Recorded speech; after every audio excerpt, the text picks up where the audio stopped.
Bonjour, bonsoir à toutes et tous, c'est Elska pour l'épisode 65 de Parlons Constitution. Aujourd'hui, on se retrouve pour parler d'un nouveau sujet. On va parler d'une institution dont on n'a pas parlé jusqu'à présent, c'est le défenseur des droits.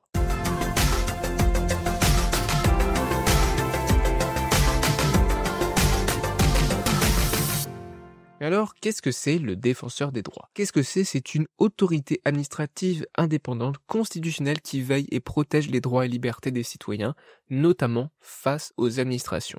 Donc, c'est une autorité administrative indépendante constitutionnelle, c'est-à-dire qu'elle est inscrite dans la Constitution.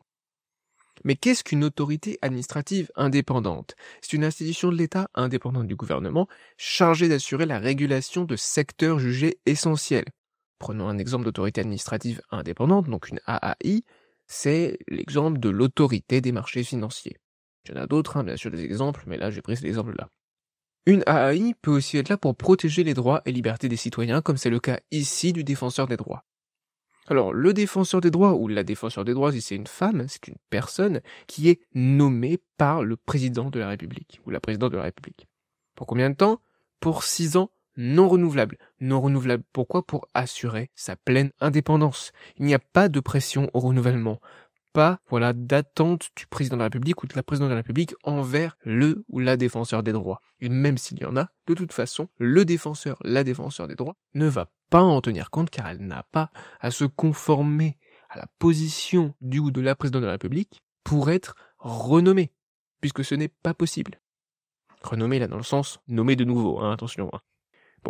Mais cette nomination, elle ne se fait pas seulement par le président de la République. En fait, il y a bien sûr cette nomination par le président de la République, mais c'est après des auditions parlementaires, donc par les commissions des lois de l'Assemblée nationale et, pour parler en constitution, de la Chambre des sages, donc actuellement pour le Sénat. Pourquoi ça? Pour garantir, une forme de contrôle minimal, bien sûr. C'est un contrôle quand même assez léger de la part du Parlement pour voir si la personnalité qui va être nommée sera bien susceptible de remplir correctement son poste, sa fonction. Aussi, pour garantir sa pleine indépendance, elle est non révocable, cette personne. Le défenseur des droits n'est pas révocable. Une fois qu'il ou elle est nommé pour 6 ans, c'est 6 ans sa fonction, c'est 6 ans, à point, c'est tout. Ce sera 6 ans, à moins que la personne démissionne ou décède, bien sûr, mais ce sera 6 ans, et pas plus, pas moins. Aussi, il est important de parler des incompatibilités de ces fonctions avec celles de membres du gouvernement, du Parlement, de la Cour constitutionnelle, donc actuellement le Conseil constitutionnel, du CESE, le Conseil économique, social et environnemental, de tout mandat électif, de toute fonction publique et de toute fonction de dirigeant d'une entreprise privée. Et cela, pourquoi? Encore une fois, pour garantir sa plus grande indépendance, limiter aussi les conflits d'intérêts. Mais bien sûr, la défenseur des droits ne va pas agir seul. Il ou elle est accompagné de 4 adjoints, d'un délégué général à la médiation, qui sont nommés sur proposition du défenseur des droits. Bien. Aussi, il y a l'accompagnement de 3 collèges de personnalités qualifiées pour lui donner leurs avis sur certains domaines. Donc des collèges en fonction des domaines, en fonction de ses missions, on va les voir juste après. Enfin, il y a 250 agents à Paris et 570 délégués bénévoles sur l'ensemble du territoire français qui l'aident à accomplir ces missions. Ces missions, lesquelles sont-elles?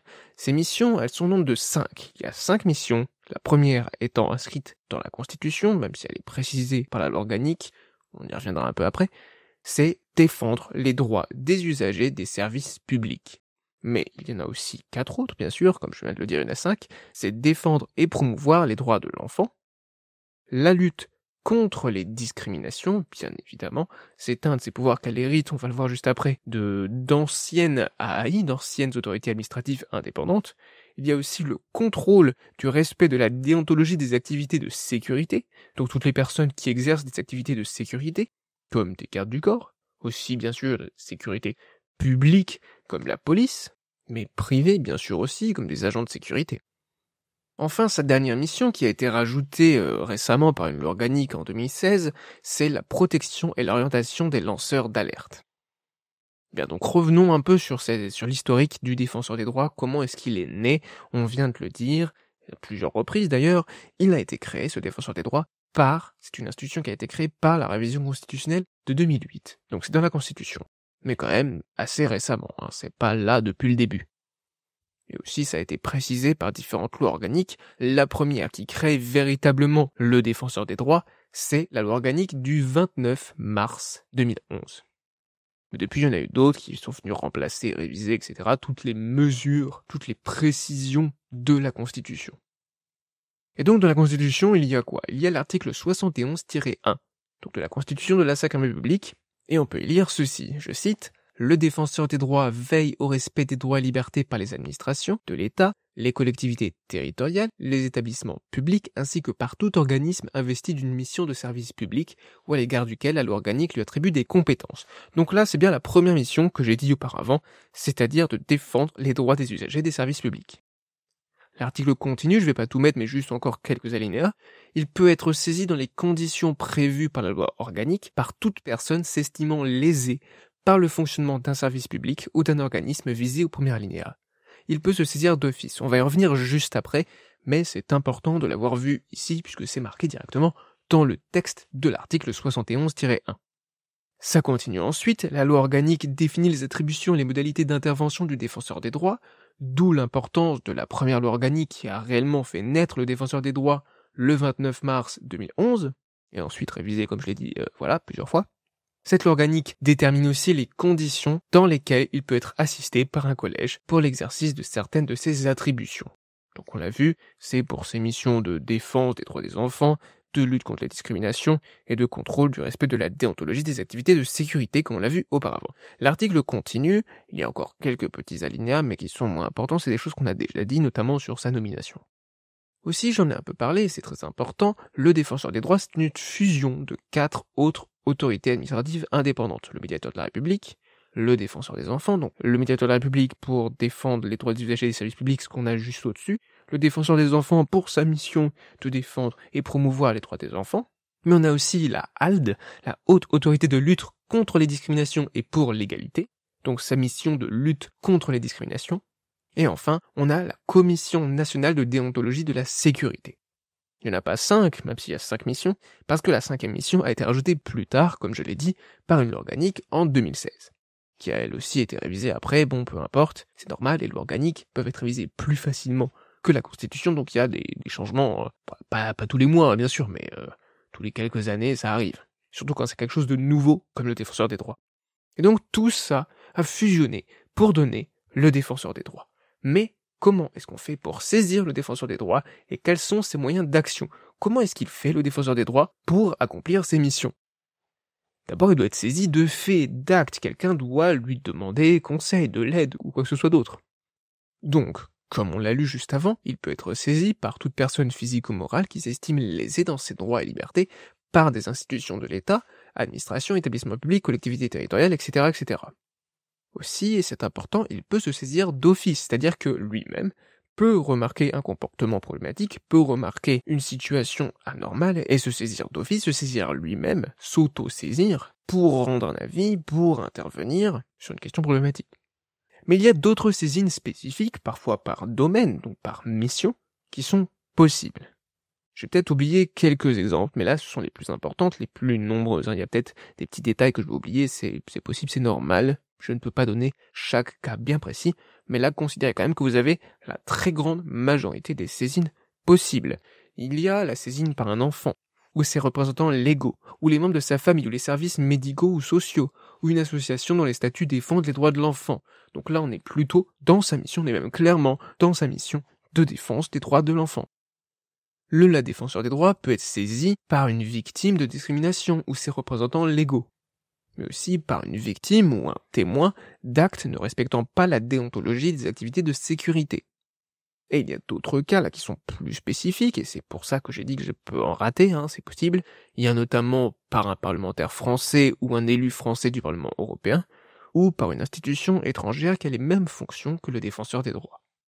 Et j'en ai peut-être oublié une là, c'est pour tout ce qui concerne les discriminations, je crois que les associations de plus de 5 ans qui ont dans leur statut la défense des personnes discriminées, bien sûr en accord avec ces personnes discriminées, peuvent aussi saisir le défenseur des droits. Mais ça c'est à vérifier, Je crois qu'il y a des petits trucs comme ça, c'est pour ça que j'ai dit qu'il y a peut-être pas tout, en tout cas il y a la très grande majorité, vous avez les saisines ici du défenseur des droits. Mais comment est-ce qu'il agit? C'est ça qui est vraiment important. Quels sont ses moyens d'action? Quels sont ses moyens pour accomplir ses missions?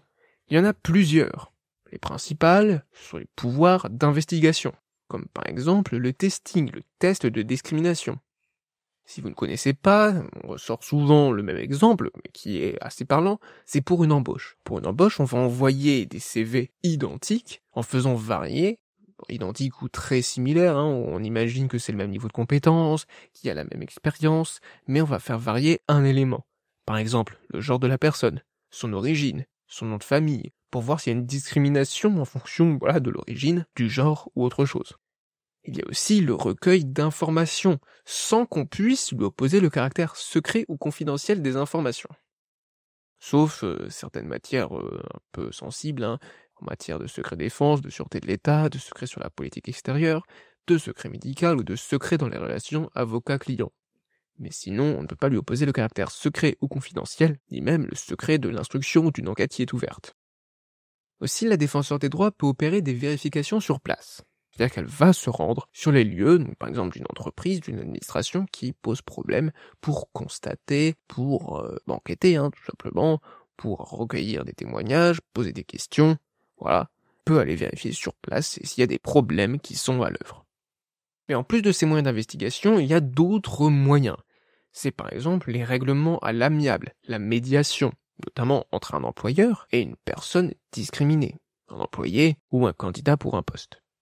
Ça peut être aussi l'assistance et l'orientation administrative, comme la constitution du dossier, les procédures à suivre. C'est particulièrement le cas pour les lanceurs d'alerte. Mais pas que. Et le défenseur des droits fournit des rapports, des recommandations, notamment pour faire évoluer la législation. Bien sûr, toujours en lien avec ses missions. Aussi, lors d'un procès, le défenseur des droits peut présenter diverses observations sur la situation, sans prendre pour autant parti. Et aussi, tant que ça concerne ses missions, évidemment, ça, c'est normal. Enfin, même si le défenseur des droits ne peut pas sanctionner directement, il peut demander des sanctions auprès des autorités compétentes. Bien, donc ça c'est l'ensemble de ses missions, de ses moyens d'action. Donc on a vu qui était le défenseur des droits, enfin comment il est nommé, ce qu'il est, quelles sont ses missions, comment le saisir et comment est-ce qu'il agit. Maintenant, j'aimerais voir s'il y a des améliorations qui sont possibles. En fait là c'est ce que j'aimerais modifier potentiellement. Et un peu comme le CESE, je trouve qu'il n'y a pas grand-chose à modifier. Et ici, même encore moins que pour le CESE. Si vous avez vu l'épisode sur le CESE, sinon allez le voir, n'hésitez pas, bien sûr, un peu d'autopromo, ça ne peut pas faire de mal. Bien, donc il faut pour moi inscrire toutes les missions du défenseur des droits dans la Constitution. Donc la défense des droits de l'enfant, la lutte contre la discrimination, aussi le contrôle du respect de la déontologie des activités de sécurité et la protection et l'orientation des lanceurs d'alerte. En plus, j'aimerais lui donner un pouvoir de sanction limité, mais quand même existant, que certaines autorités administratives ont déjà. Comme par exemple la CNIL. Alors je sais plus ce que vous dit exactement CNIL, mais en gros, c'est l'AAI, c'est l'autorité administrative indépendante qui s'occupe de protéger les données personnelles, notamment sur Internet. Donc pour moi, le défenseur des droits, il doit avoir un léger pouvoir de sanction. En fait, j'aimerais qu'il puisse donner des amendes administratives pour les entreprises ou autres organismes privés commettant des actes répétés de discrimination ou de non-respect de la déontologie des activités de sécurité. Donc c'est pour ces deux missions particulières.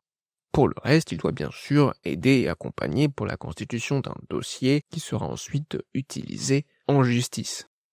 Mais lui directement, il faut qu'il puisse quand même donner des amendes administratives pour des actes répétés de discrimination ou de non-respect de la déontologie pour les entreprises ou autres organismes privés. Pour tout ce qui est public, c'est la saisine du juge administratif qui va ensuite conduire à d'éventuelles sanctions. Bien, autre amélioration que j'aimerais, c'est qu'il y ait plus de délégués sur le territoire ou des agents rémunérés. Car là, actuellement, certes, ça paraît beaucoup, là, c'est 570 quand même, mais c'est pas tant que ça au final. Le territoire français est quand même assez grand. 570, ça fait quelques délégués par territoire, par département, bon, c'est un peu limité. Et ça va avec quoi aussi? Ça va avec l'autre amélioration, c'est que on ne connaît pas le défenseur des droits. Il faut une meilleure information du public, donc des campagnes d'information. Et accessibles aussi ces campagnes d'information. Plus d'accessibilité pour les malvoyants, les malentendants, les étrangers, donc qui ne parlent pas français, etc., etc. Car à quoi ça sert d'avoir un défenseur des droits si personne ne le connaît et ne l'utilise? Bon, c'est pas le cas, il est quand même utilisé. Et de plus en plus chaque année. Mais je pense qu'il y a encore du travail là-dessus. Donc voilà. C'est tout pour cet épisode. On va quand même finir par une conclusion qui résume ce que c'est que le défenseur des droits. Qu'est-ce que c'est? C'est une autorité administrative indépendante constitutionnelle, donc l'article 71-1 de la Constitution, qui veille et protège les droits et libertés des citoyens, notamment face aux administrations. Mais pas que. Ces missions sont au nombre de 5. La première, défendre les droits des usagers des services publics. Ensuite, défendre et promouvoir les droits de l'enfant. Puis, la lutte contre les discriminations. Le contrôle du respect de la déontologie des activités de sécurité. La protection et l'orientation des lanceurs d'alerte depuis une loi organique de 2016. J'aimerais que toutes ces missions soient constitutionnalisées, comme je viens de le dire. Et si on continue sur le défenseur des droits, comment est-ce qu'il est désigné? Il est nommé par le président de la République, ou elle est nommée pour 6 ans non renouvelables. Pourquoi? Pour garantir son indépendance. Après des auditions parlementaires, donc commission des lois à l'Assemblée nationale et à la Chambre des sages, et aussi, il ou elle est non révocable. Enfin, ses pouvoirs, ses moyens d'action sont nombreux. Il y a des pouvoirs d'investigation, de médiation, d'assistance, de recommandation, pas vraiment de sanctions, puisque ce n'est pas un juge à proprement parler, même si j'aimerais qu'on ajoute la possibilité pour le défenseur des droits de donner des amendes administratives aux organismes privés, entreprises, associations, qui commettraient des actes répétés de discrimination ou de non-respect de la déontologie des activités de sécurité. Bien, donc on a vu ce que c'est que le défenseur des droits. La prochaine fois, on va continuer sur un sujet proche, mais voilà, c'est pas la même chose non plus. On va rester sur l'idée de droit, sur l'idée de faute de l'administration, sur l'idée de défense des droits des usagers des services publics, et ici on va aller sur quelque chose de spécifique, c'est-à-dire les fautes pénales. Et si l'exécutif, donc là on parle du gouvernement principalement, commet une faute pénale, si le gouvernement commet une faute pénale, si le président de la République commet une faute pénale également. Attention, c'est pas la responsabilité politique. La prochaine fois, on va parler de responsabilité pénale de l'exécutif. Merci à toutes et tous, c'était Elsker, et à la prochaine pour l'épisode 66 de Parlons Constitution. C'était Elsker, salut!